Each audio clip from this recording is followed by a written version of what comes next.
was Theresa May's Joint Chief of Staff, did win there. I mean, his vote share absolutely collapsed, and Reform did pretty well there, but he just scraped home. I think he will, be quite a big figure in the Tory party, despite having only just arrived, just because they're running out of substantial players. OK. Suella Braverman is back, no surprise in Fareham, and Gillian Keegan is on her feet, another Cabinet Minister down. Let's hear what she's got to say about it. Well, good morning, and thank you to Diane, the returning officer, or non-returning officer in my case, the election staff, the police and security staff for all of their efforts to ensure a fair and safe election, and also to the other candidates as well who played their part in that. It's not the outcome we wanted, but clearly the people have spoken across the country and here in Chichester.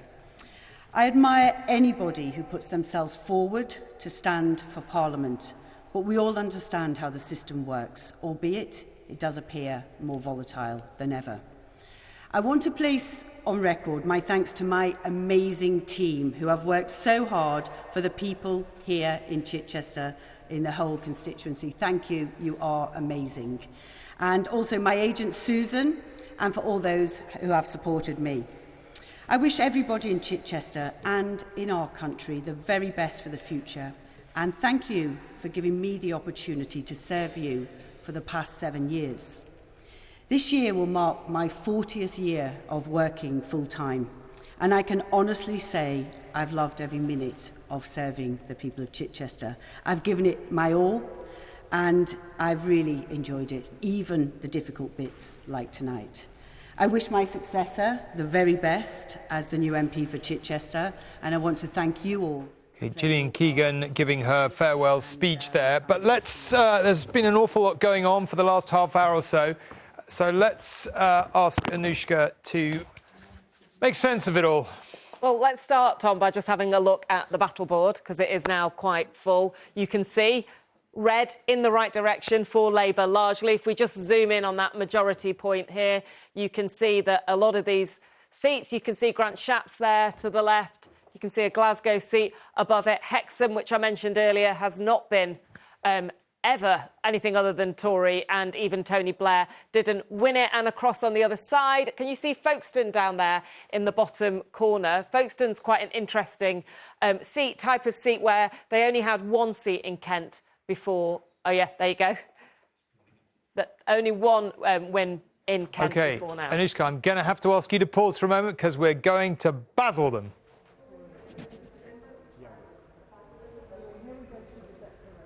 I, Paula Deary, being the acting returning officer at the above election, do hereby give notice that the number of votes recorded for each candidate at the said election is as follows.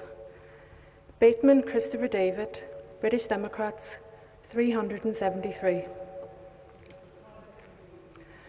Connolly Stephen, Reform UK, 11,354. Goshawk Stewart, the Green Party, 2,123. Harrison Alexander James, Labour Party, 12,885. Holden Richard John, the Conservative Party candidate, 12,905. Murray David, Trade Unionist and Socialist Coalition, 192. Sainsbury Edward Krishnan, Liberal Democrats, 2,292. The number of ballot papers rejected was 176. The turnout was 57.26%, and I do hereby declare that Holden Richard John is duly elected. Well, he is back, but by 20 votes. How about that? That is close, close, close. Colin, can I ask for your comment on... Well, no, yes, hold on a sec. Sorry, can I stop you for a second? We're going to Boston. The votes recorded for each candidate as follows. Dickerson David, English Democrats, deport all illegal immigrants, 518. Forbert Alexandra, Labour Party, 7,629. Gilbert Michael William, Blue Revolution for People, Not Parties, 397. Lloyd Richard Gordon, Liberal Democrats, 1,375. Moore Christopher Michael, The Green Party, 1,506. Tice Richard, Reform UK, 15,520. Warman Matthew Robert, the Conservative Party candidate, 13,510. The number of ballot papers rejected was as follows: unmarked or void for uncertainty, 121. Voting for more candidates than entitled to, 7. I hereby declare that Richard Tice is duly elected Member of Parliament for the Boston and Skegness constituency. So there we are. Richard Tice is in. That is Reform's 4th seat of the evening. Should we hear what he's got to say for a few moments? The proudest day of my life. And I want to pay tribute to all of these constituents of Boston and Skegness that I'm now delighted to serve and represent. And I will do this to the very best of my ability. I want to thank the returning officer, all his brilliant staff, everybody for ensuring this democratic process happened successfully, safely, and also to thank the police. This really is quite extraordinary. What we've achieved from just 3 years ago as Reform UK. No one had heard of us. We were 0% in the polls. We had no money in the bank account. And I was sneered at and mocked by so many.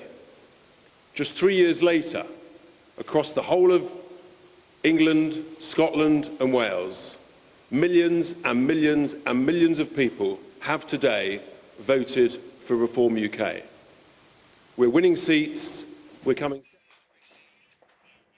OK, we're leaving Richard Tice in Boston. A big win for him, a big win for his party, because, as you can see, this is our first sight of the Prime Minister this morning. I guess we are this morning. By this stage, Rishi Sunak just disappearing inside his count. He did tell some of those close to him he feared losing his count. I think on the pattern of the night so far, that feels extraordinarily unlikely. But we have had some surprises, so who knows? Maybe that will be another.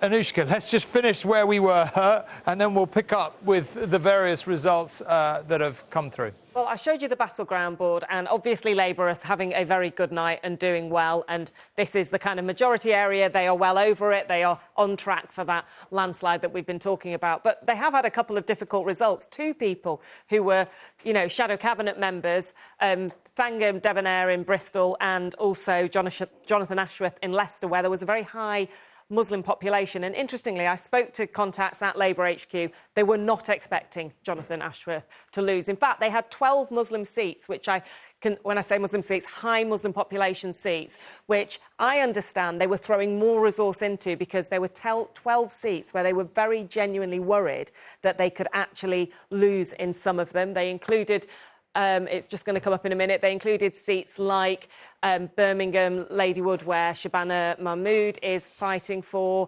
seats in Tower Hamlets, seats in other parts of the country, not Leicester South, in fact. And hopefully, if I can just pull it up for you, I can just show you what's happening here. OK, we might not be able to pull this up, but basically what they said to me was they had to throw resource into these seats. There is one of them that they're particularly worried about tonight. It's not come in yet. It's Dewsbury, but the same thing seems to have happened in Leicester South, so that is a worry. Whilst in other parts of the country, obviously in the Red Wall and even more so in Scotland, the Labour share has been going up by a higher amount.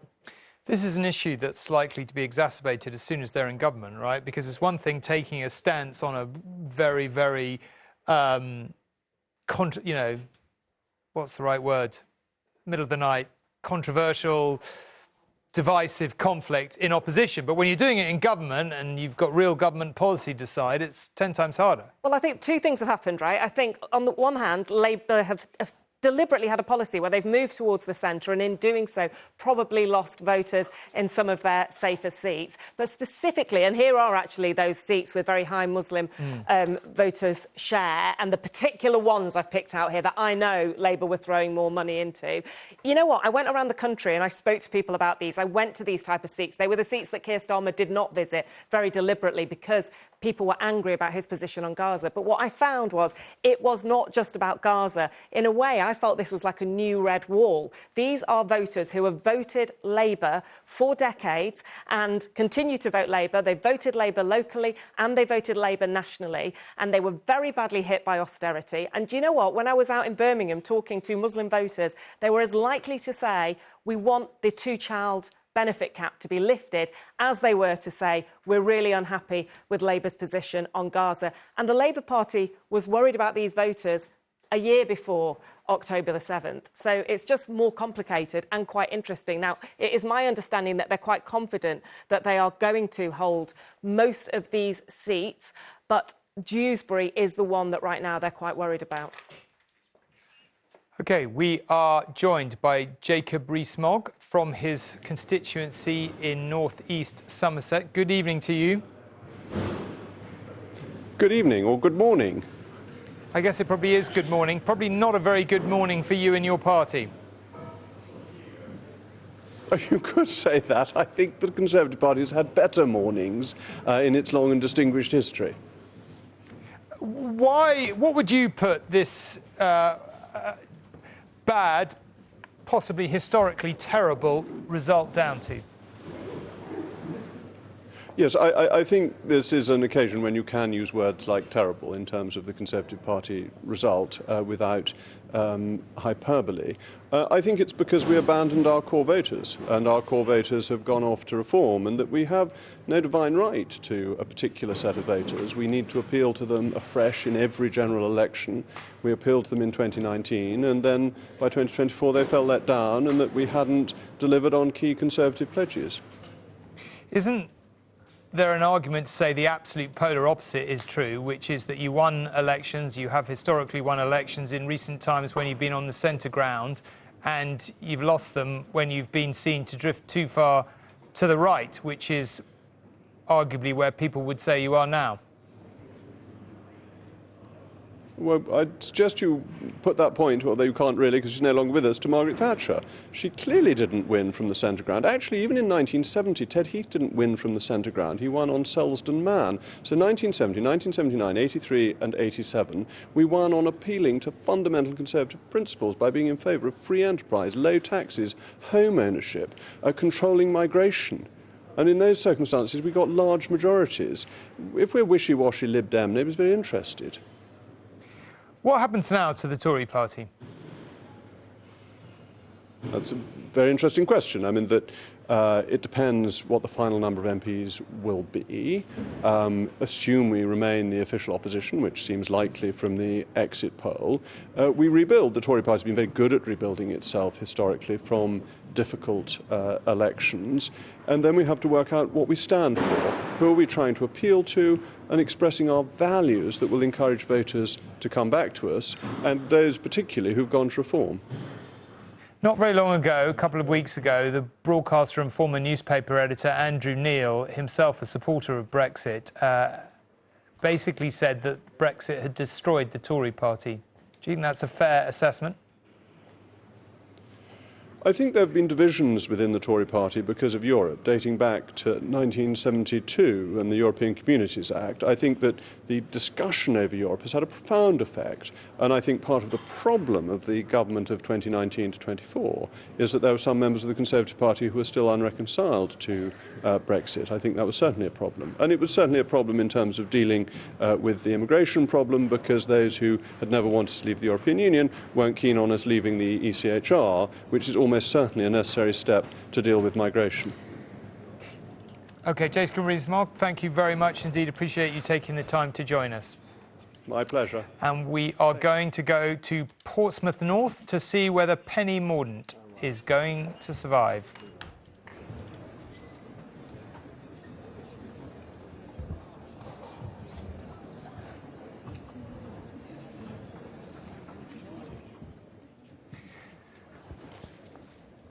when I said we were going to Portsmouth North, we were going to Portsmouth North, but we weren't. It looks like they are holding on for something. No, I think here we go. Penny Mordaunt, we're told it's very close, possibly only a few hundred votes, but let's see.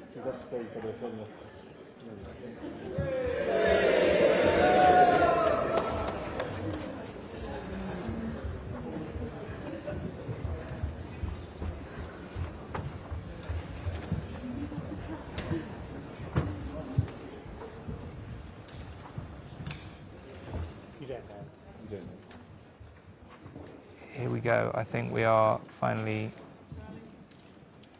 OK, we're going to move to the declaration of results for Portsmouth North constituency, and I would like to invite the Lord Mayor of Portsmouth to declare the results.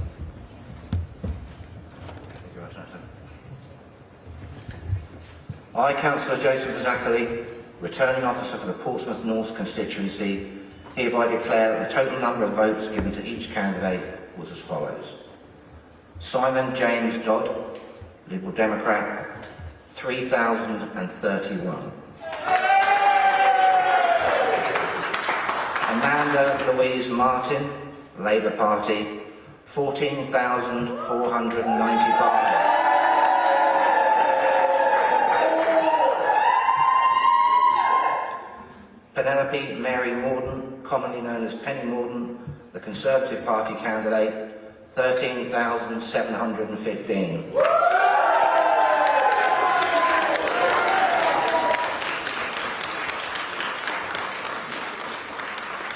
Duncan Stewart Robinson, the Green Party, 1,851.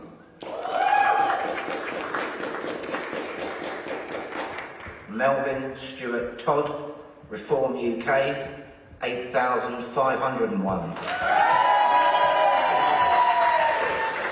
I therefore give public notice that Amanda Louise Martin is duly elected as a Member of Parliament for the Portsmouth North constituency. Penny Mordaunt is out. Let's wait and see what she's got to say about it here, but it was pretty close in the end. Let's just have a look.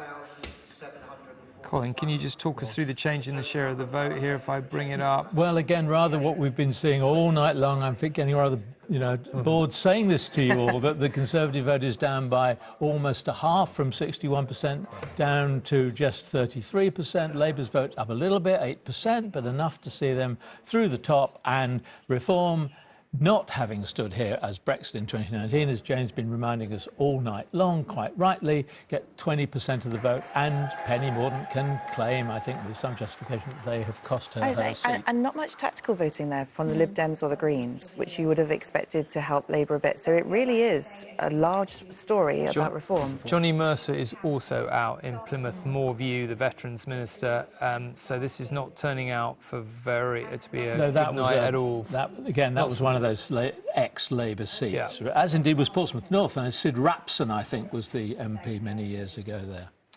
David Owen was the... And in Plymouth, yeah. So, yeah, Sid Rapson in Portsmouth, David Owen in Plymouth. What does it mean, Penny Mordaunt not being around? I mean, she was, would you have called her a sort of centrist, the centrist candidate, or... Well, I think the thing about Penny has been that it's been quite hard to pin her down ideologically, but that's also a source of strength if you're trying to lead a party. So you can attract votes from across the piece. She'd built up a strong personal reputation as being someone who knew her own mind, was connected to the armed forces. Most famously, for anyone watching this, was the person who carried the sword for hours at the coronation. And I think if you'd sort of forced me to guess who was going to win a Tory leadership contest, I would have said her, actually, over Kemi Badenoch, although Kemi Badenoch's the sort of regarded as the favourite, because she could kind of draw votes from everywhere, and she seems to be, had sort of popular appeal, although obviously not enough in her own seat in Portsmouth. And so her going, and politics is a brutal business, even on a night like this, there'll be some Tories who are thinking about the leadership contest thinking, good, one of my rivals is out. James Cleverly sort of occupies the same position as her, so I don't think he'll be shedding too many tears. Back in 2022, I think that Penny Mordaunt was the candidate Labour feared most, more than Rishi Sunak, more than Liz Truss. And if you remember, she was neck and neck with Liz Truss. There was a big campaign against her from within the Conservative Party. I remember Dominic Lawson in particular really kind of going for her in his columns, and she just failed to meet it. And it was partly because she was a good performer in the centre, not hugely defined. There were Conservatives who doubted whether she would come through, but I think Keir Starmer will think good that Penny Mordaunt is the one he would not want to fight. Nicola, I was asking you all just a second ago off camera, but I'll ask you now on camera.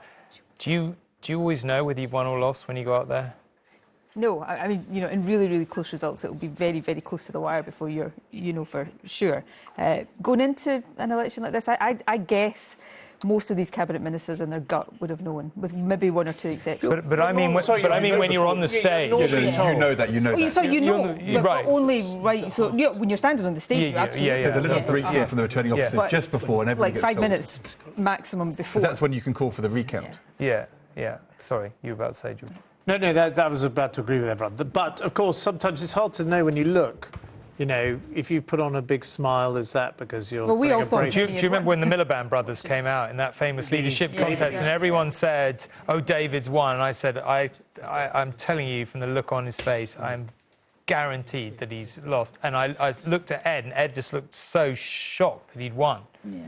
But in those pictures, there was a moment there, we were all saying, has she won, has she not won? And then the Labour candidate bounces onto the stage with the... And you think, OK. And you think, OK, that's right. OK, let's go and speak to Carla Denyer, the leader of the Greens, who's had a very good night down there in Bristol. Congratulations on winning your seat. I guess you must be over the moon, because you've worked very, very hard on that.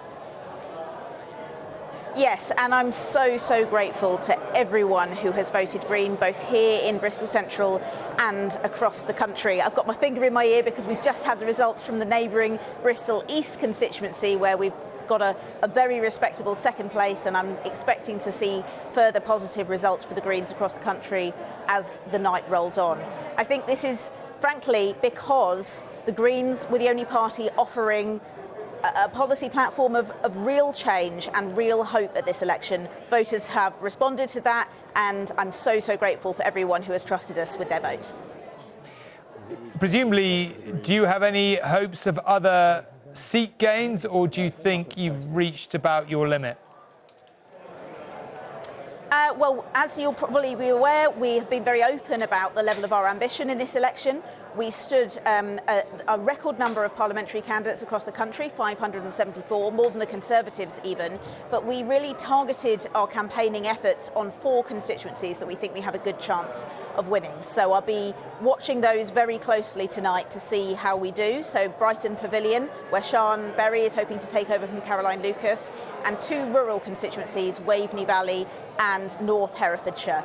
There has been, I think, at least a couple of polls predicting a Green win in each of those constituencies, but of course you never put too much weight on just one poll, and the poll that really matters is the one that happened yesterday. So I'll be watching those very eagerly, but we've already had a good number of really great second place results. I think it's looking almost certain that we've got a record-breaking vote share across the country, and however many Green MPs the people of Britain decide to send to Westminster, we will be offering that positive vision. We'll be holding the incoming Labour government to account, working with them on areas we agree, but not being afraid to speak up and push them to be bolder where needed.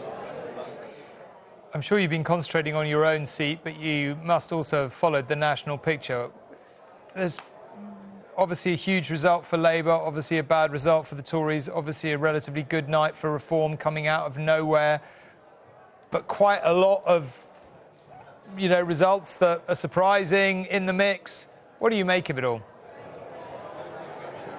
Yeah, and quite a lot of discussion about turnout and vote share. I know we obviously don't have the exact numbers yet, but I've seen some discussion that Labour might actually have a smaller vote share than they have in some previous elections, despite having an absolute landslide in the number of seats. And I think that just goes to show how broken our electoral system is. And I think it's a sign of what I've been hearing on the doorsteps in Bristol Central, that people were voting for Labour in some cases because they weren't the Tories, rather than because they were particularly excited by the Labour Party's offering.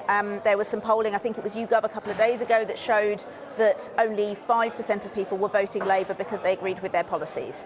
Now, we know in the Greens, people say to us all the time that they agree with our policies, and if they did have hesitation over whether to vote Green, it was because they thought that we couldn't get in. But I think we've demonstrated over the last 5 years of local elections and now in this general election that if you want more Greens in Westminster, you can vote Green, and increasingly you'll get more Greens elected. Carla Denyer, thank you very much indeed for joining us. Well, this seems like a good moment more generally to go to Nina in the newsroom for a summary of where we are on this history-making night. Welcome back to the newsroom, where we're bringing you tonight's headlines so far. The man of the moment, Keir Starmer, the man who is set to be the next Prime Minister, has won his seat in London. ITV News is now forecasting that his party will win a 178-seat majority, one shy of Tony Blair's 1997 victory. Tonight, people here and around the country have spoken, and they're ready for change, to end the politics of performance, a return to politics as public service. The change begins right here, because this is your democracy. The woman of the moment, Sir Keir's shadow chancellor, has told ITV News the country has huge potential. Rachel Reeves could soon become the first female chancellor the country has ever had. You ask, am I ready? I am ready for that challenge. Keir is ready. We have put together plans to bring stability back to our economy, to bring business investment back to Britain. Grant Shapps, the Defence Secretary, has lost to Labour in Welwyn Hatfield, one of several Tory cabinet ministers to lose their seats tonight, including Penny Mordaunt and Alex Chalk. It was eighth time lucky for Nigel Farage, who has been elected as an MP for the first time. The Reform leader became the second Reform candidate to win after Lee Anderson won the first of the night. Mr Farage only announced he was standing 4 weeks ago.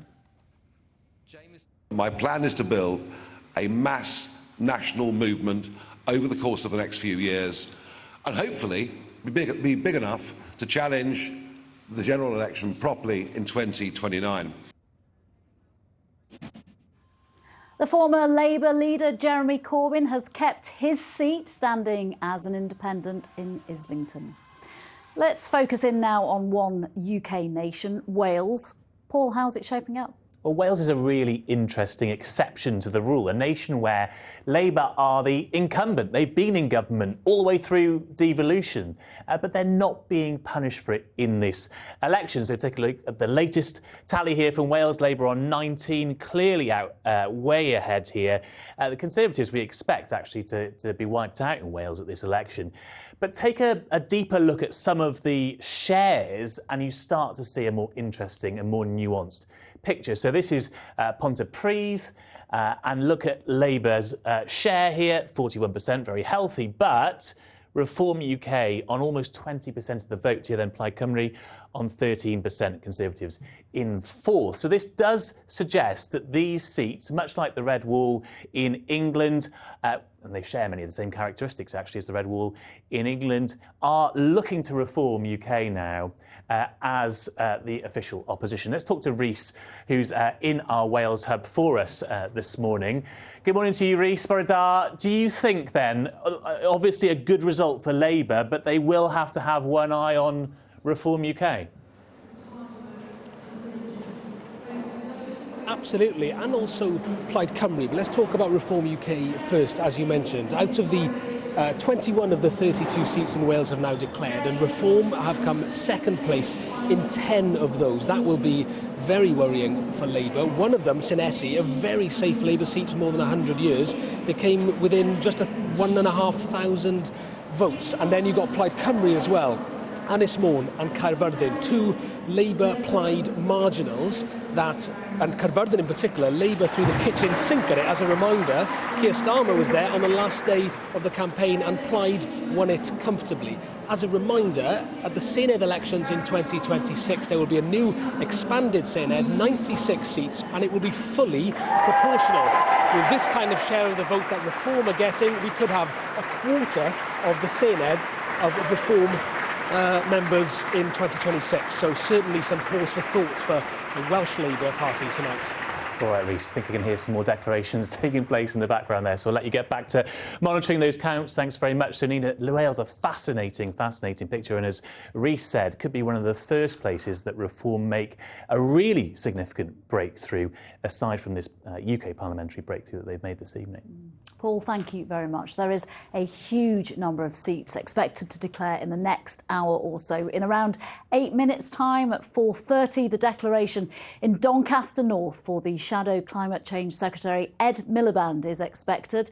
And we just heard from him. We could also get the result from Jacob Rees-Mogg's count in North East Somerset. But for now, that's all from us.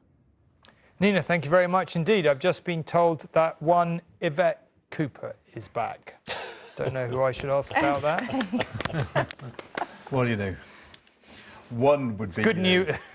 Accidental, but two would be catastrophic. So. Okay. Enough said. We don't need to say any more about that. Robert, I think I'm going to ask Colin and Jane to up some in a minute about where they think we are in this fast-moving night.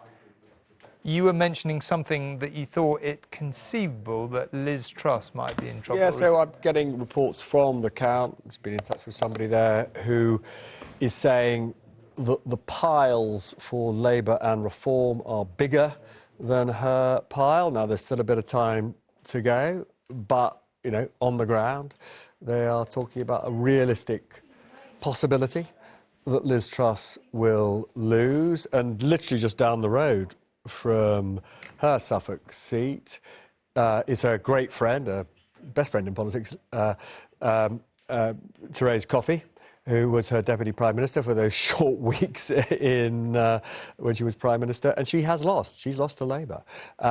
So the electorate appear to be punishing those closely associated with Liz Truss's, turbulent few weeks in office. George, this would be the ultimate humiliation, wouldn't it? Being a Prime Minister for whatever it was, 45 days, being thrown out by your own constituents at the end of it all is a humiliation. I mean, this is a very, very safe Conservative seat in East Anglia, so it will be a spectacular result. But, there will be a load of Tory ex-MPs tonight who blame Liz Truss more than anyone else for this result, because that was the moment when the Conservative Party lost its claim to economic credibility. That was the moment when Labour was able to say, this government's now costing you on your mortgage more than it would otherwise be the case. And, there's a debate about whether Rishi Sunak could ever have pulled it back from that point. I mean, he of course, came in as the, extraordinarily, he just lost to Liz Truss, and then he, and was planning, was actually looking for jobs. And then suddenly, a few weeks later, he becomes the Prime Minister. So, is that the kind of Black Wednesday moment, the winter of discontent moment? Sometimes you get these moments in politics which parties not only don't recover from at the next election, but sometimes can hang over them for several elections afterwards. OK, we are in Pontefract. Castleford and Nottingham constituency, held on Thursday, 4th of July 2024, do hereby give notice that the number of votes recorded for each candidate at the election is as follows. Yvette Cooper, Labour Party, 17,089.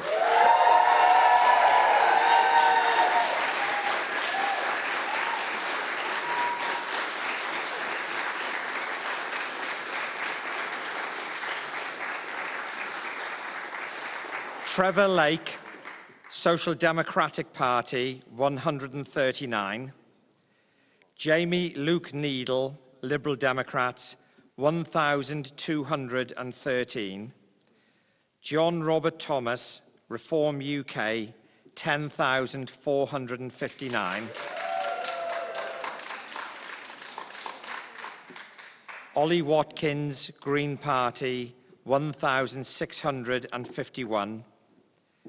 Laura Weldon, the Conservative Party candidate, 5,406. The number of ballot papers rejected was 123, and I do hereby declare that the said Yvette Cooper is duly elected for the Pontefract, Castleford and Nottingley constituency.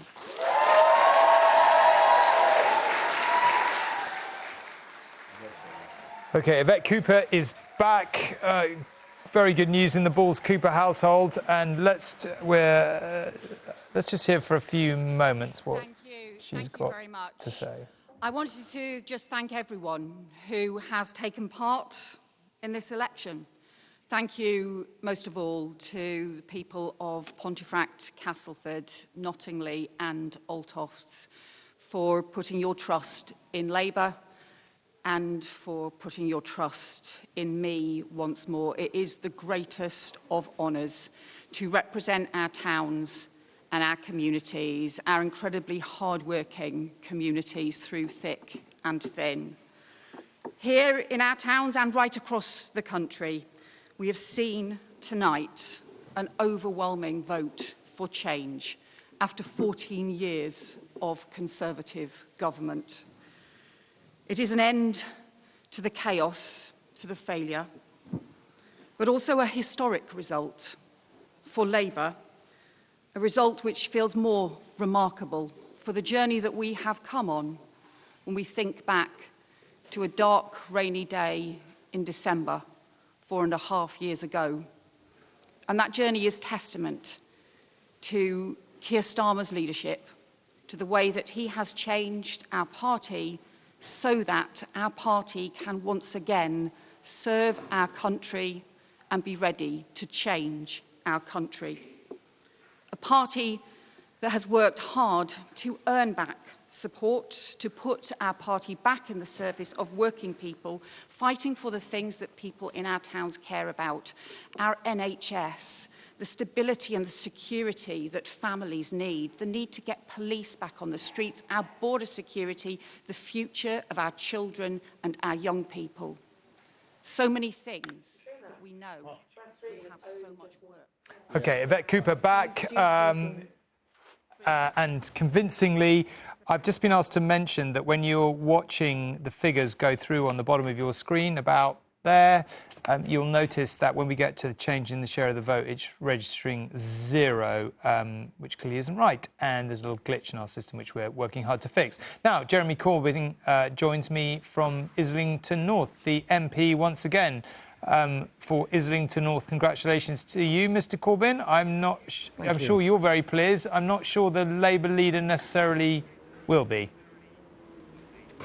Well, I was elected with a good majority, with 24,000 votes. We're very proud of the result we achieved. It was a campaign we built from nothing in only a few weeks, and we've got this result. Why? Because we were inclusive, because we were positive, because we were hopeful, and we were clear that there has to be fundamental changes in our society by a different economic model.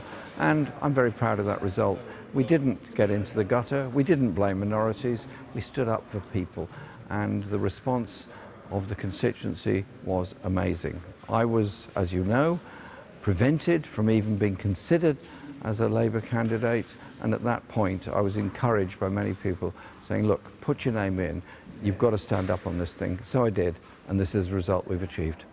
I'm very proud of it. Would you ultimately like to be back in the Labour Party? Are you happy to be outside the Labour Party? It feels like you and the Labour Party are in a bit of a standoff. How is that going to be resolved? I've been given a mandate by the people of Islington North on a manifesto I presented to them as an independent candidate. I said that if elected, I would obviously work with MPs of all other parties in Parliament. You can't get anything done unless you do work with other MPs. But I've been elected as an independent. I wasn't elected as a Labour candidate. The Labour Party contested this election and got a defeat. a big defeat. In fact, one of the worst defeats in Islington North has ever been. In fact, the only Labour defeat in Islington North since 1937. They brought that on themselves by not allowing the local party to act in a democratic manner and choose its candidate. It was the imposition that brought this about. And so I've been elected as an independent. I will proudly serve as an independent. Do you congratulate Keir Starmer this morning for his victory? Of course. Of course I congratulate the incoming government. It's an enormous achievement to get a Labour government.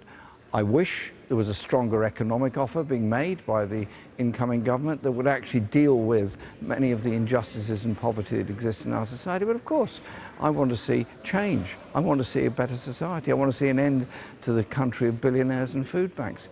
That's what I was saying in this campaign, and that's what I'll be saying in Parliament. Keir Starmer made very clear that he was going to change the Labour Party. He did change the Labour Party. What he really meant is to change the Labour Party from the kind of party that you led. This may be a difficult line of questioning, but would you concede at this point that you were probably never going to win with you as leader, and he's done something quite remarkable in electoral terms to turn it in a very short period of time into what looks like a bit of an election-winning machine tonight? In 2017, the Labour Party, led by me, got 41% of the vote. That is considerably more than has been achieved by the Labour Party tonight. So if we're going to start talking history, let's look at the facts and look at the figures. Of course, the 2019 result was bad. Of course it was. I know that. I was part of that campaign, and so, for that matter, was Keir Starmer. However, we now have a Labour government. That government needs to recognise that the hopes of many people who've seen their living standards fall by 20% in the last 15 years are riding on change. And if no change is offered and no change is forthcoming, then there's going to be political problems down the line. It is, at the end of the day, all about people's living standards, lives and hopes.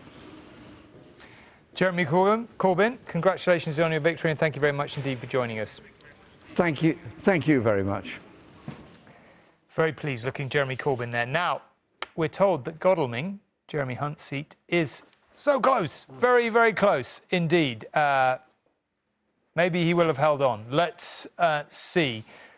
I think what I'm going to do now is come and chat to Anushka about where we are. We haven't got an answer on Jeremy Hunt, but we have got an answer on a whole load of other things.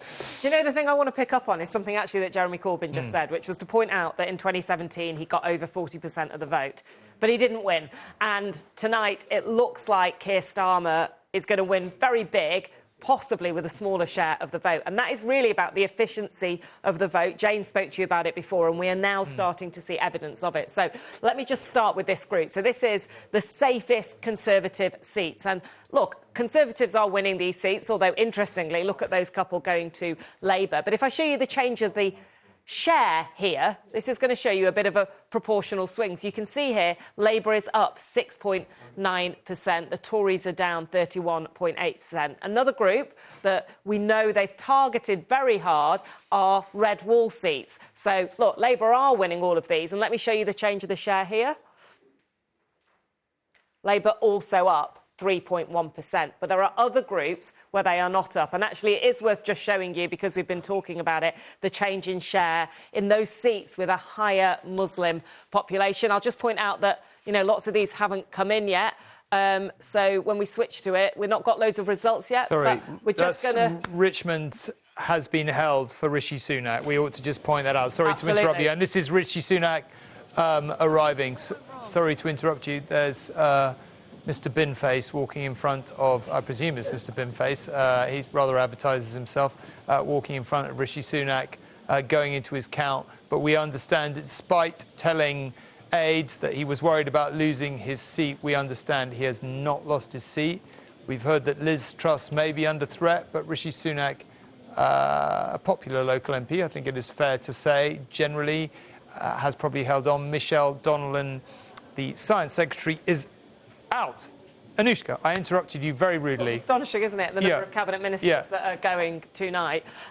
Amazing, and a couple of shadow cabinet ministers. But let me just show you the share change here. So these were those high Muslim population seats. Look at the difference there. Look at that. Labour are down 15.6% on average in the seats that we've got there. Conservatives also down. And if I just go finally to Labour safe seats and show you the change there, you're starting to see, when we get this, that efficient vote. They're winning bigger swings in the target seats and in the areas where they are safest. Look at that, 12.4%. And by the way, the number of Labour MPs in safe seats who have said to me they are tearing their hair out because they're not even allowed to go and turn their vote out. They have to go to marginal seats. What it has done is worked for Keir Starmer to get him a very big majority, perhaps on that lower share than has happened in the past. Exactly what Jane was pointing out to us earlier.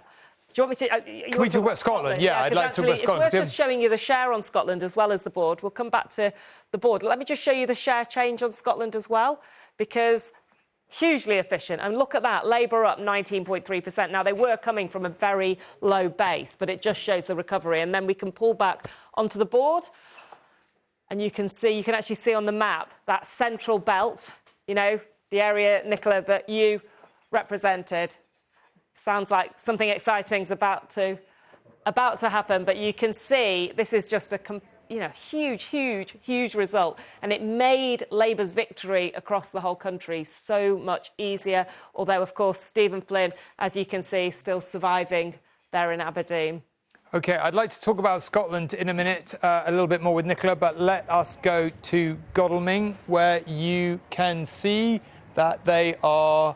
I am speaking very slowly because I'm trying to work out what is going on in that picture, but we think that they are about to declare. Now, we've been told it's very close. Let's see if Jeremy Hunt has held on.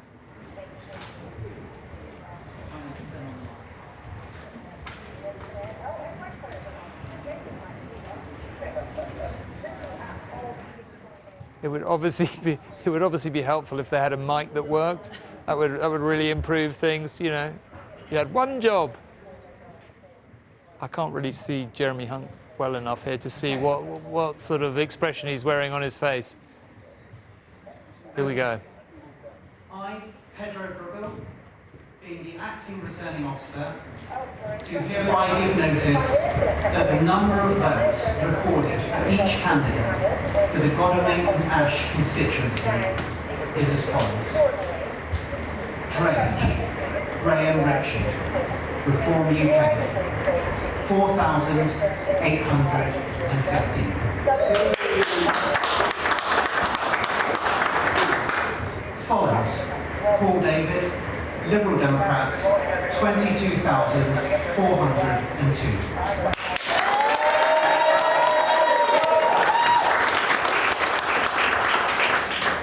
Hunt, Jeremy Richard Scotian, commonly known as Jeremy Hunt, the Conservative Party, 23,293.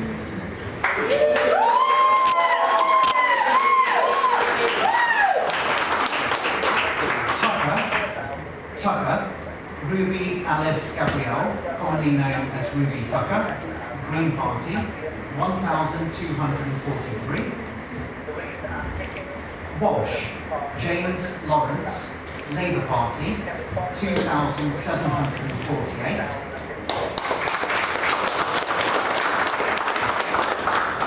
Williams, Harriet, Women's Equality Party, 195. OK, so Jeremy Hunt has held on whilst we wait for his speech. I just want to bring you in, George. This feels like a really big moment. Actually, I will come back to you about that because we need to go to Rishi Sunak's constituency in being the Richmond. Deputy Acting Returning Officer for the election of a Member of Parliament for the Richmond and Northallerton constituency held yesterday, Thursday the 4th of July 2024, do hereby give notice that the number of valid ballot papers for each candidate was as follows.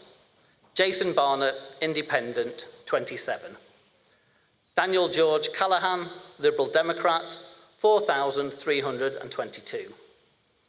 Angela Eileen Campion, commonly known as Angie Campion, Independent, 33. Louise Ann Dickens, Workers' Party of Britain, 90. Kevin Foster, the Green Party, 2,058. Rio Sebastian Justin Goldhammer, commonly known as Rio Goldhammer, Yorkshire Party, 132. Jonathan David Harvey, commonly known as Count Binface Party, 308. Graham Nichols, commonly known as Sir Archibald Stanton, the official Monster Raving Loony Party, 99. Nicholas Omolana, commonly known as Nico Omolana, 160.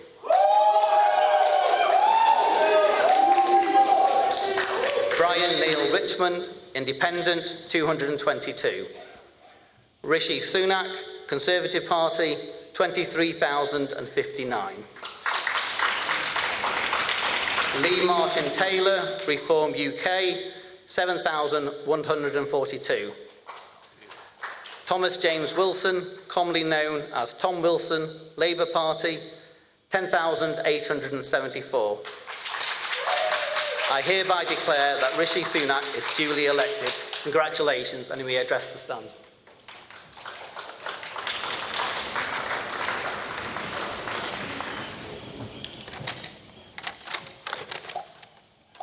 Good morning.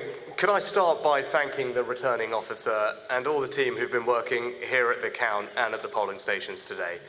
You make our democracy possible. I'd also like to thank the police who have ensured that we can conduct this ballot here in North Yorkshire, but also across the country in safety. On this difficult night, I'd like to express my gratitude to the people of the Richmond and Northallerton constituency for your continued support. Since I moved here a decade ago, you have made me and my family feel so at home, and I look forward to continuing to serve as your Member of Parliament. It is an enormous privilege. I'm grateful to my agent and constituency team, and I congratulate my opponents here on the energetic and very good-natured campaigns that they have run. The Labour Party has won this general election, and I have called Sir Keir Starmer to congratulate him on his victory. Today, power will change hands in a peaceful and orderly manner, with goodwill on all sides. That is something that should give us all confidence in our country's stability and future. The British people have delivered a sobering verdict tonight.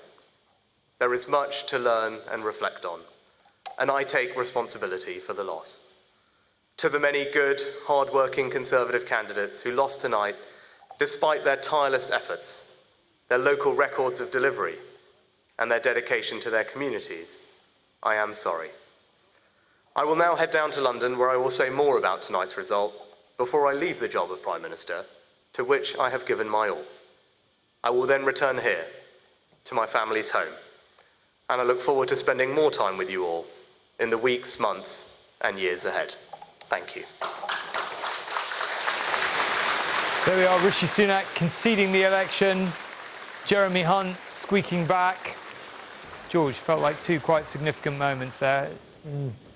I mean, first of all, a very graceful concession by Rishi Sunak, and I thought done as well as it could be done. And I think no one has ever doubted that Rishi Sunak is himself a thoroughly decent, sensible person who brought seriousness to the job when it was needed most. And, you know, I think he will be able to say, I rescued the British economy at a moment when my predecessor had almost destroyed it and got inflation down and did my best. I mean, I suspect he'll say there was a limit to what I could do given what had come before me. I think Jeremy Hunt is interesting. First of all, a lot of people were predicting he was going to be the first Chancellor of the Exchequer that lost. He didn't. He really has thrown everything into that local campaign in Surrey. But he disappeared completely, didn't he, from the national stage? His literature was all about him. He put his own money into it. And he's passionate about being a local MP. And I think he's, in all the kind of conversations we've been having about the future of the Tory party, and Kemi Badenoch this and Tom Tugendhat that, I would just note that Jeremy Hunt is going to be quite a big voice in all of that, particularly in a smaller Tory parliamentary party. And he will be a voice for moderation, for not chasing reform's tail, for keeping the party where he has won his election in Surrey. And so he obviously is a big figure because he's been the Chancellor and done other jobs before that, but I think he's got a big role to play in the Conservative Party in the future. George, could I just ask you about something that Rishi Sunak said? He said he was going to remain in his Richmond constituency. It implies that what he said during the campaign is right, that he's going to remain as an MP for a while. Lots of people thought he would pack it in immediately and go to California. What do you think he'll do now? And also, lots of Tory MPs want him not to stand down as Prime Minister immediately. They want him to stay for a few weeks so that the leadership campaign that will follow won't be done in chaos and too fast. Do you think he'll do that? I think, yes. There is a very strong pressure on him from the Cabinet to stay for a few months. I mean, not forever, but just for a few months, so the dust settles, so they're not thrown immediately into a leadership contest, so that they can digest what this result really means. In other words, to do what Michael Howard did in 2005, where he stayed on, and because he stayed on for a few months, David Cameron was ultimately elected, whereas if the contest had happened immediately, David Cameron wouldn't have been. In 2001, that didn't happen, and Ian Duncan-Smith was elected. And so I think Rishi Sunak will agree to do that, would be my guess. I certainly don't know. And it's interesting. Everyone assumes he wants to get off to California. He's got a house in Santa Monica. But I don't know. I felt, to me, that maybe he will stay there in North Yorkshire. That felt quite heartfelt, and we will see. His word for months and years. Yeah, it's what he said. We will have Tatton in 10 minutes, George's former constituency. Apparently the Conservatives have narrowly held it. OK. We'll take your word for it. Nicola, can we just bring back up the Scotland map, because it's a little while since we've talked about Scotland, and obviously the results have been a little bit slow coming there, but they have been coming through. Nicola, can I just ask for your view on the map and any surprises, or it's panning out pretty much as you think? And if you're John Swinney and you're thinking about, OK, we haven't had a great night, we've had in fact, a very bad night, but we're rebuilding for next time. Any thoughts about how difficult it is after this, or you think actually some of it was quite close and it's relatively easy to bounce back? So, I mean, firstly, what I'm hearing from my SNP colleagues across the country would suggest that the exit poll has overestimated SNP seat numbers, and we will slip into single figures of seats. Right. That's a pretty devastating loss for the party tonight. Big swings, obviously, from the SNP to Labour. Interestingly, just looking at some of the detail, a bit counterintuitively, the swings in Glasgow look to be smaller than in other parts of the country. There may be a Gaza effect there as well. Obviously, impossible to say, but it definitely looks quite marked. Vote share is obviously down, but around 30% so far. So, that is not a disastrous base for John Swinney now to start building towards the Holyrood election. I've been talking a lot tonight about the context of the election, get the Tories out. The SNP to some extent suffers a bit from Tory unpopularity. I don't think I can sit here and say that is the whole story tonight. The scale of the swings to Labour suggests that Scotland, or a big chunk of Scotland, wanted to give the incumbent government of 17 years standing a bit of a bloody nose. People are suffering, living standards, cost of living, public services, struggling with the cumulative impact of austerity. And so what did John Swinney do? I said earlier on, his leadership's in no doubt at all. He's the best guy to lead us forward now. But we've got to reflect on how we regain that trust with people on core issues of delivery, and also re-inject a bit of hope for the future. Is that going to be easy after a result like tonight? Undoubtedly not. I think it would be bizarre for me to suggest otherwise. But can it be done? Yes, I believe it can. And I believe in John, the party's got the leader that is best equipped to do it. Can I just show you the bits of Scotland that had a high independence vote? I think we can just I should just say before we do that Labour have officially won the election.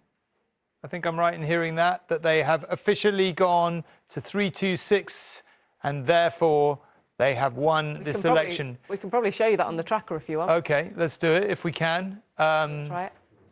OK, let's leave that for a minute. Let's just finish this discussion. Let me just show you this. Look at how many seats in very high independence areas have gone to Labour. And the one thing, Nicola, I'm just interested in is you decided to make this very high stakes on independence. Initially, you with a de facto referendum suggestion. Later, the party saying you know, this is our negotiating mandate. Yeah. There was an MP who said, if you don't get that, then the debate around independence is over. That does not look good, does it? No, I mean, so we discussed this earlier on.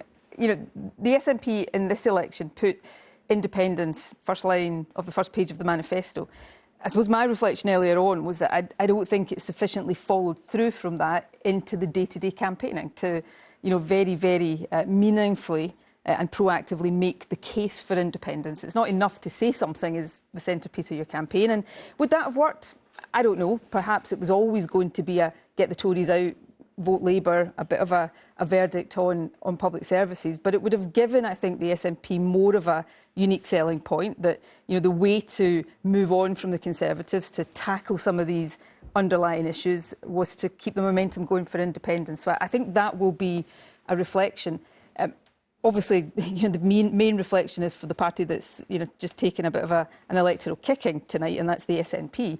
I do think, particularly for Labour, it would be a mistake to think this kills independence, because so many of these voters who have voted Labour for the first time yesterday instead of SNP, they haven't stopped supporting independence. They have just in the short term thought that the reason they support independence to get a better Scotland might be an objective better served by getting the Tories out and voting Labour. But that support, and all the polls bear this out, that support for independence hasn't gone. Now, you know, there's no doubt making the immediate case for independence is a harder sell off the back of a result like this. But that support is there. The demographics of that support are very, very stark. And, you know, the SNP has to reflect now on how it gets back on the front foot in the independence case. Whether is this the bottom for the SNP? Or is there further to fall? So it's a good question. One of the things I've been reflecting on during the campaign is what is, and this is maybe not the right terminology to use, but what is the kind of floor of SNP support given the, you know, the sort of linkage with support for independence. Now, had that stayed at 35%, then we probably wouldn't have had quite the number of seat losses. Tonight's result, we'll see where the ultimate vote share ends up. It's round about 30% just now. So I would suggest that is probably...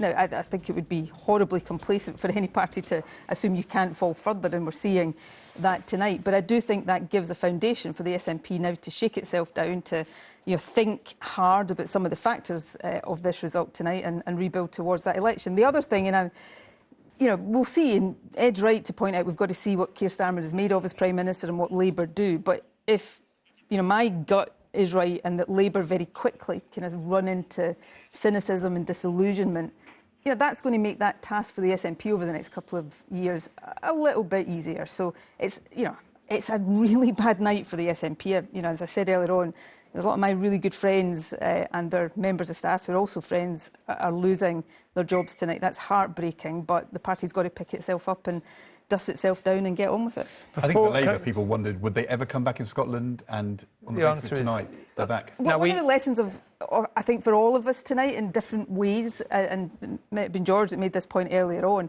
that politics is always cyclical, and any party, any politician that thinks it's always in one direction is making a big mistake. And this is a sobering lesson for many of us. Okay, I've got to interrupt this for a moment because I'm afraid that I have to say that one of us has to leave the table at this point. It's basically, it's kind of some kind of version of I'm a Celebrity. We've taken a vote and we've voted that Ed is going to leave. No, I'm kidding. Can I just... Ed, of all the things you could have... I thought you were going to say I was about to be crawled over by rats and snakes and we'll have to eat kind of... some Ed, kind of, you know... Very sadly, we've loved his company, not for the first time, but he has to leave us because he's presenting GMB. So you will be watching him in an hour and 4 minutes or whatever it is, but he has to make a quick shift across London. I'm just explaining. You again in a bit. You will, yes, and we've loved having you. So thank you very much. Good luck on GMB. You'll have a lot of results, and it'll be fun. Can I say, look, enjoy the last hour or so, and have a nice rest, and think of me. we will, but we will, but probably not that much. But no, we I'm kidding. We will, of course. Yeah, I have no idea. Yeah. A GMB presenter, get me out of here. Yeah, GMB presenter, get me out of here. OK, let's move on. Let's come back to this side of the desk, and maybe we've been waiting for a while to kind of up some Colin and Jane with you. I feel like we've had a lot of stuff. All kinds of things have happened. Great night for Labour, bad night for the Tories. Some cabinet ministers have lost their seats. Some cabinet ministers have survived. Surprisingly, Jeremy Hunt still waiting to hear. Liz Truss, obviously not a cabinet minister, but waiting to see what happens to her. Still a lot in the mix. If you had to sum up where we've got to, how would you do it? I think, Tom, it's in some ways it's an extraordinary result, because here is Labour going to win a massive majority, and yet their share of the vote is going to be up only a little bit from the 2019 election, except in Scotland, whereas Nicola was rightly saying there's been a big, clear swing from Labour to the SNP. In most of the rest of England, though there are caveats about this, Labour's vote looks pretty flat. But we're beginning to see the shape of a different sort of politics even in England. So Labour now have every seat in the northeast of England, for example, right? So that may be not quite so surprising. But equally, they've just won Worthing West, Peter Bottomley's seat, the father of the House, who's lost. And you go, Labour, Worthing, that doesn't sound right. Labour Southend, that doesn't sound right. Labour Chichester, Labour, Chichester, Labour Isle of Wight doesn't, So with the geography of the country is going different. But on the other hand, on the minus side for Labour, we've now also seen a number of independent candidates contesting against the Labour Party in Labour seats and winning, despite the general flow towards Labour, by emphasising ethnic interest in those constituencies, and particularly controversy over the situation in Gaza and in the Middle East. And we've heard, for example, that Jess Phillips, who's the MP for Birmingham Yardley, has won her seat, but only by about 700 votes. Wow. And there's a very challenging Muslim independent candidate in Birmingham, Ladywood, against Shabana Mahmood, who again is an important figure in the Starmer Labour Party, and a Muslim herself, but is being challenged on sort of policy issues and how well local people think the Labour Party is representing their interests. So Labour's done fantastically well in terms of seats. Its vote share, I think, on balance has been disappointing, and it too has threats on its left in the same way as the Conservatives have been completely decimated tonight by the threats on the right from the Reform Party.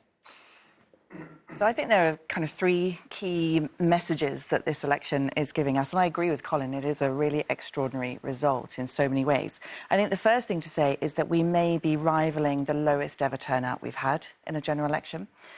So that was 59% in 2001, and we may be around the same level. So that's a very, very low turnout election. Not dissimilar to 2001 in the sense that there was an obvious winner in that particular election and people didn't see large differences between the parties. But we know that we're in a very different context now with a lot of disillusionment and a lot of kind of lack of trust. I think the second thing is that it's really the night of the smaller parties. Yeah. Reform is doing a huge amount of damage to the Conservative Party in all kinds of seats. Without, though, winning, we think, the kinds of numbers of MPs that we thought at the beginning of the night in the exit poll. So that's a modification. That's a much lower estimation now of the likely number of MPs. But nevertheless, doing a huge amount of damage. The Liberal Democrats doing far better than expected. Not necessarily in all of the pre-polling and the MRPs, but nevertheless doing very, very well. And the final thing is we will be talking about the relationship between votes to seats after this election, because the Labour Party does look like having a phenomenal return of seats on a much, very modest vote share in relation to that huge seat share. Jane, lots of stuff is happening. Keir Starmer is arriving. Where is he arriving? Rees-Mogg is out. Rees-Mogg is out. Esther McVey is in. She's held on to Tatton, George's old seat. This is, I guess, Keir Starmer's first speech as a putative Prime Minister, not in Downing Street, but this is his... Take Modern, I understand. Tate Modern. OK, is it the Tate Modern? Thanks for that. Let's listen to what he's got to say.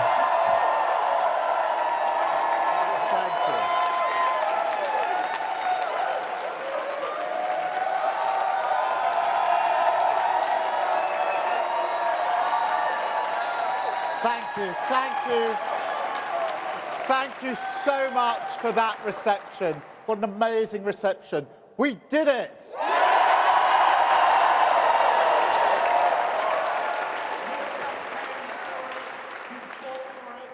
You voted for it, and now it has arrived. Change begins now.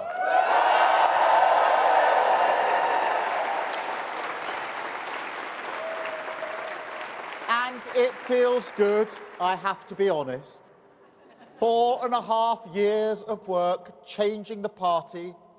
This is what it is for. A changed Labour Party, ready to serve our country, ready to restore Britain to the service of working people.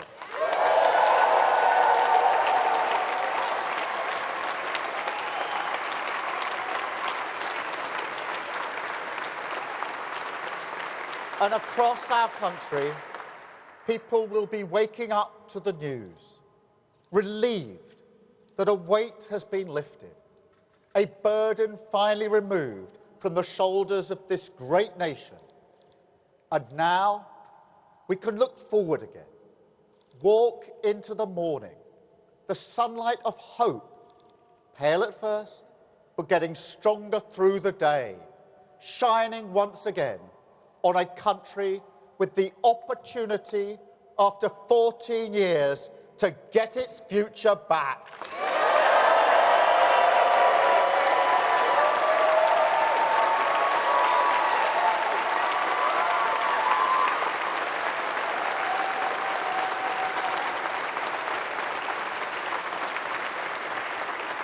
And I want to thank each and every one of you here for campaigning so hard for change. And not just in this campaign either. Also for these 4.5 years changing our party. The Labour movement is always everything's achieved, past and future, down to the efforts of its people. So thank you truly. You have changed our country.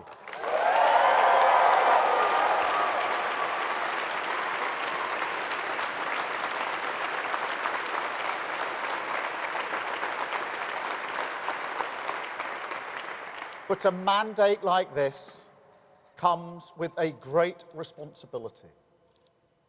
Our task is nothing less than renewing the ideas that hold this country together. National renewal. Whoever you are, wherever you started in life, if you work hard, if you play by the rules, this country should give you a fair chance to get on. It should always respect your contribution, and we have to restore that.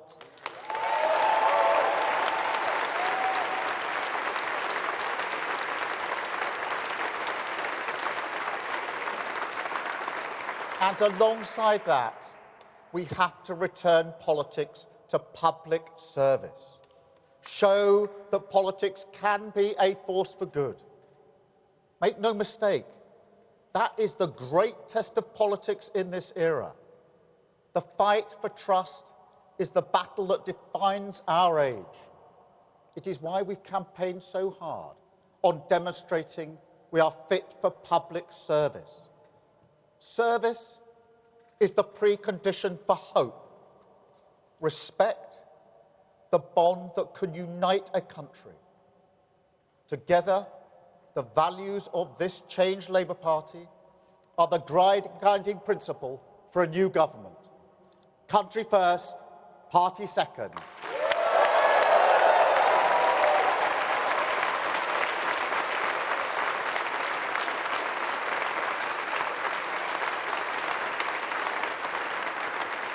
That is the responsibility of this mandate. You know, 14 years ago, we were told that we're all in it together. I say to the British people today, imagine what we can do if that were actually true. So, by all means, enjoy this moment. Nobody can say you haven't waited patiently. Enjoy the feeling of waking up on a morning like this, with the emotion that you do see the country through the same eyes. Hold on to it, because it is what unity is made from. But use it to show to the rest of the country, as we must, that this party has changed, that we will serve them faithfully, govern for every single person in this country.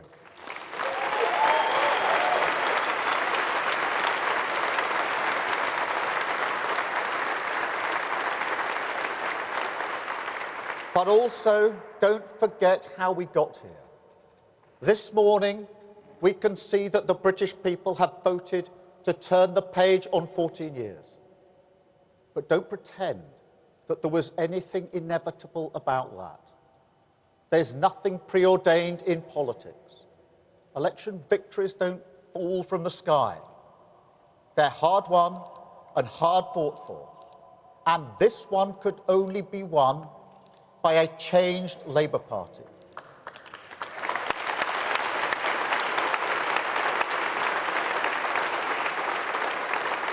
We have the chance to repair our public services because we changed the party. We have the chance to make work pay because we changed the party. We have the chance to deliver for working people, young people, vulnerable people, the poorest in our society, because we changed the party.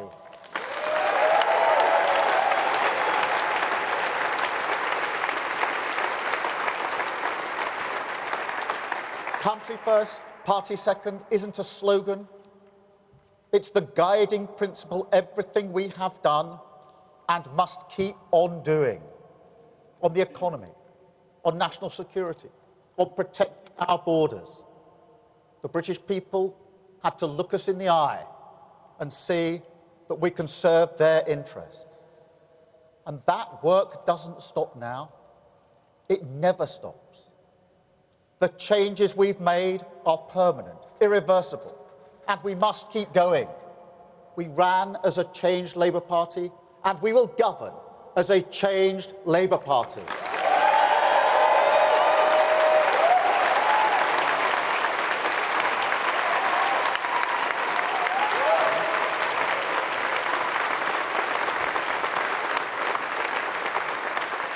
I don't promise you it will be easy. Changing a country is not like flicking a switch. It's hard work, patient work, determined work, and we will have to get moving immediately. But even when the going gets tough, and it will, remember, tonight and always, what this is all about. Now, I may have mentioned my parents a few times in this campaign, once or twice. But the sense of security we had, the comfort they took from believing that Britain would always be better for their children, the hope, not high-minded, not idealistic, but a hope that working-class families like mine could build their lives around. It is a hope that may not burn brightly in Britain at the moment, but we have earned the mandate to relight the fire. That is the purpose of this party and of this government. We said we would end the chaos, and we will. We said we would turn the page, and we have. Today we start the next chapter, begin the work of change, the mission of national renewal, and start to rebuild our country. Thank you.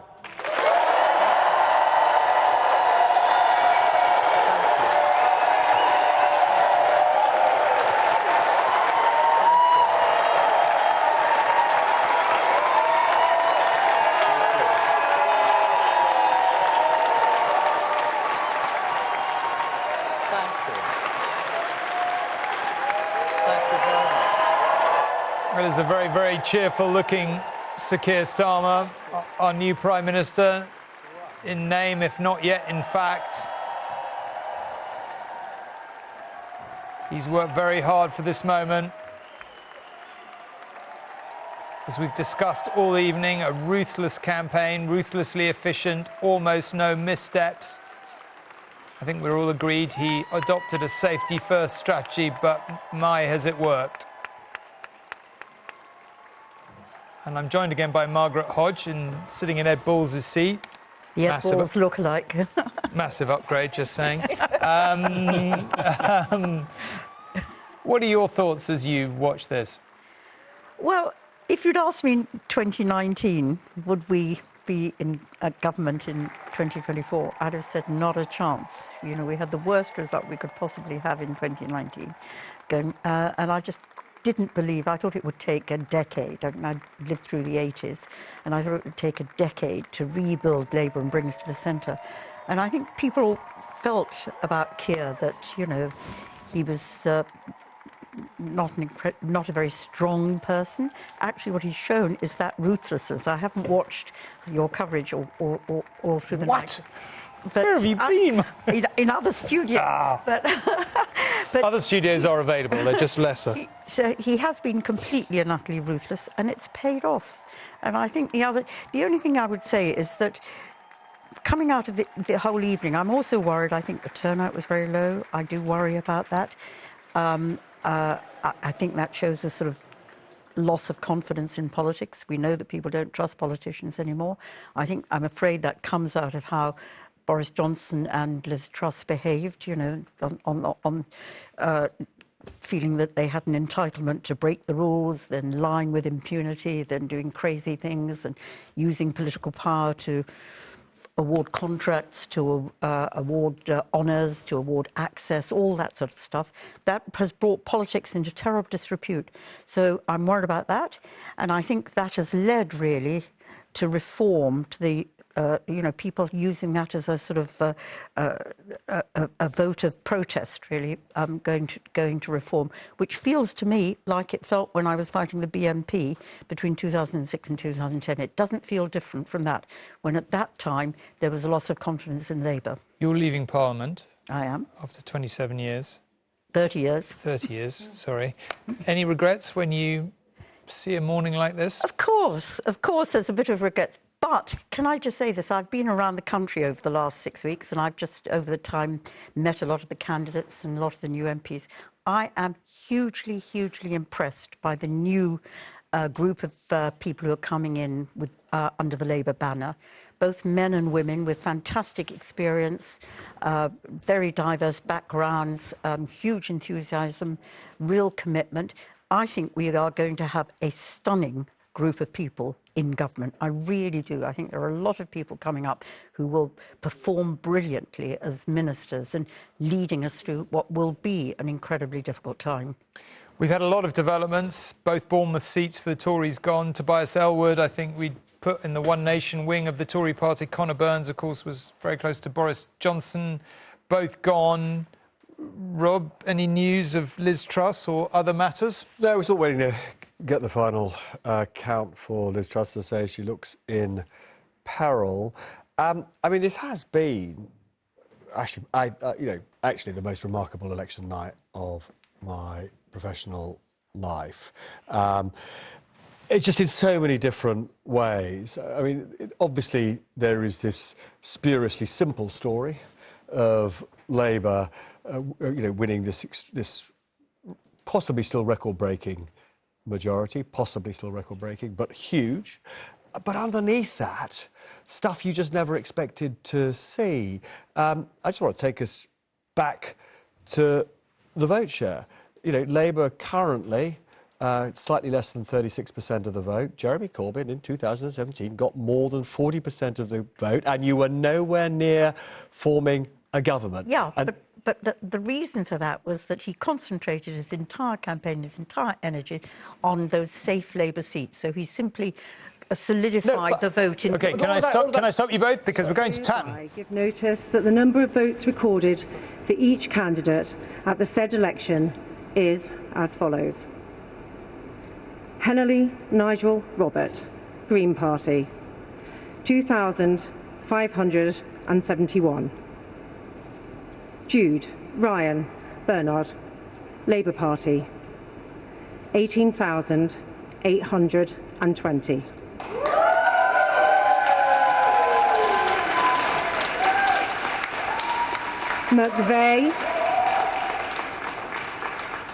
McVeigh Esther Louise, the Conservative Party, 19,956.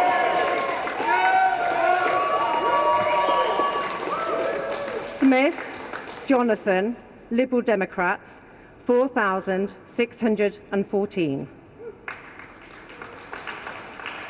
Speakman Oliver George, Reform UK, 5,948. The number of ballot papers rejected was as follows. Want of an official mark, 0. Voting for more candidates than voter was entitled to, 31. Writing or mark by which voter could be identified, 2. Being unmarked or wholly void for uncertainty, 165. Total rejected, 198. Turnout, 68.59%. And I do hereby declare that Esther Louise McVeigh is duly elected Member of Parliament for the Tatton constituency. Thank you. Esther McVeigh is back. Now, I'm probably breaking your confidence here, but George walked into the dress rehearsal the other day and said Macclesfield is lost and Tatton is on a knife edge. This was what, 2 days ago, 3 days ago? Boy, were you right.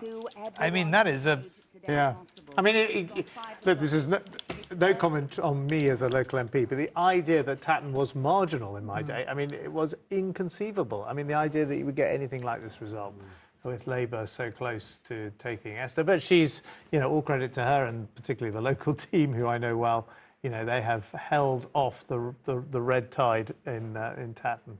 And that, you know, it's an odd story, isn't it, tonight? I mean, you've got these either near misses for Labour, lots of spectacular wins from Labour. We were just talking about Bournemouth, Basingstoke's gone Labour. I mean, you know, seats that never went Labour under Tony Blair. And yet, you know, the Labour share of the vote is going to be one of the lowest for a governing party. The turnout is down. Keir Starmer, of course, gives the speech. He looks prime ministerial because he's about to be the prime minister. Interestingly, I thought, reinforces the message of party change to his activists. But, you know, what's the mandate? The mandate is kick the Tories out, kick the SNP out in Scotland, deliver change, and then we know there's not much in the manifesto. So it's all now on Starmer. He becomes the incumbent. We've just had an election when the incumbent's got a big kicking. He is becoming the incumbent, and all around the world, incumbents are struggling at the moment, and it's going to require a phenomenal effort in government. And I mean, that is right. I mean, the big lesson of this election is the confirmation that tribal loyalties to parties are so much weaker than they were. I mean, we've talked about the extraordinary result for Labour, such an enormous majority on a relatively low vote share, but the Lib Dems are getting numbers that they last got, you know, 20-odd years ago when they were polling twice as many. I mean, they're only on about 11%. They were up at 20% before the Great Clegg collapse. So, okay, it's a very weird result in so many ways. We're about to go to Tunbridge, where Tom Tugendhat, who will be a Tory leadership candidate, we're fairly sure, is almost certainly going to get re-elected. And when I said we're about to, I mean we're going to, right now. At this election, for the Member of Parliament to represent Tonbridge constituency, held on Thursday, 4th of July 2024, to hereby give notice that the number of votes recorded for each candidate at the said election is as follows. Lewis, William, John, Bailey, Labour Party, 9,351. Anna Victoria Cope, the Green Party, 7,596. Ian Brattage, Social Democrat Party, 156. Teresa Susan Hansford, Reform UK, 7,548. Tim Shaw, Independent Alliance Kent, 926. Tom Tugendhat, the Conservative Party candidate, 20,517. John Walcombe, Liberal Democrat, 4,234. The number of ballot papers rejected was as follows. Want of an official mark, 0. Voting for more than more candidates than the voter was Tom entitled to. Tugendhat, almost certainly a candidate for the leadership, is back very safely in Tunbridge. That was never in any doubt, but that certainly puts him at the top of the list, or in the list of potential contenders. Now, let's go and join Joanna Cherry in Edinburgh, who has lost her seat. Joanna, sorry for your sake to hear that you've lost your seat. What is your reaction to that? Well, it's politics, isn't it? I mean, I've had a good innings, 3 election victories in a row, and I think this is Labour's night. Obviously, it's an outstanding landslide, and what's basically happened, so far as I can see in Edinburgh at least, is that the Conservative vote has pretty much collapsed and gone largely to Labour rather than to the SNP. I mean, the SNP is clearly not having a good night. What do you put that down to? Well, I put it partly down to the reality that this is really about getting rid of the Tory government, which was so unpopular, and people have decided to vote Labour to do that. But I also think there's been some tactical voting, and I think the SNP have faced some problems in that we've really had 2 aspects to our support, that both of which have been squeezed. On the one hand, those who passionately believe in the cause of independence, many of them feel that we've rather dropped the ball in that cause, despite some outstanding opportunities during the Brexit years and the Boris Johnson years. And on the other hand, we have many other people who used to vote for us because they saw us as a party of integrity, who were strong and competent in government, who perhaps feel that that reputation has taken a bit of a battering in recent years. So we've lost out on 2 sets of voters and been squeezed from both sides, if you like.